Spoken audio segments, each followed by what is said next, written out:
Hi, everyone. I'd like to talk about synchronicity and my story, charismatic connection. And synchronicity comes from Carl Jung. And Carl Jung said synchronicity is a bridge between the conscious and the unconscious, between what is known to the unknown. Now, in my story, which is the authentic soulmate experience. And why do I say that?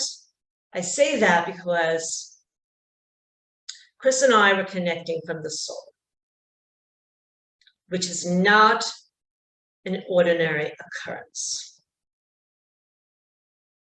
You've been conditioned to believe a soulmate is not as intense as the deepest, most profound eternal love, known as the twin flame.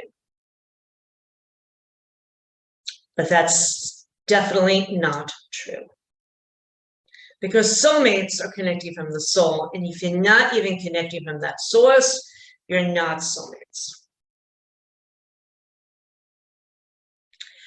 So Chris's soul and my soul were entangled, and still is, even though he's on the other side. My dream, my childhood dream, was to become a famous jockey. And Chris became a famous jockey. When we first saw each other, our souls instantly recognized one another. Now it's our souls, not our egos. We crossed paths for years, totally mesmerized by one another. But our egos were very confused. When we stopped crossing paths is when I started to get synchronistic signs. But I didn't pay attention to them. But they were very right there in my memory. I'll give you an example. I decided to go to beauty school. So I go into the office and I'm signing all the papers, and the teacher goes, "Well, what do you do now?" And I go, "I work with racehorses." And she goes, "Do you know Chris Antley?" I was dumbfounded. I'm like, here I am so far away from horses, and Chris comes into the picture. So I just stuffed that event away into my unconscious, didn't think anything about it.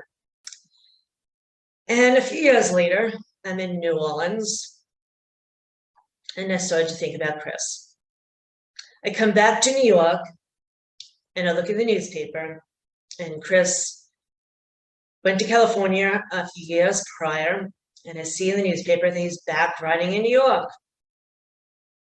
And I say to myself, oh, I must be psychic when it comes to him. Did not think anything about it. A few years after that, I started to dream about him. It was a reoccurring dreams, and I'm like, why am I dreaming about him? Then I decide to watch the Kentucky Derby, which I did not do for a few years. And Chris is on a horse called Charismatic. And the rest is history, because from then on, I was totally awakened now that we are connected. He won the race. And incidentally, charismatic means a gift from the divine. So these are examples of synchronistic events. And incidentally, charismatic was number 11. The number 11 is a symbol to our unconscious. Numbers are symbols. synchronicity has to be something that's personal to the story. So numbers just can't be a general statement for synchronicity. So what is your personal link between your conscious and unconscious? This is an example of synchronicity. And maybe I inspired you to read my book because it's a fabulous story. And the only story that I've ever seen close to it is a movie called Made in Heaven. 1987 movie called Made in Heaven. So visit my website to look at the reviews. My website is www.serenajade.co. And thanks for listening. And may the synchronistic events flow within your life.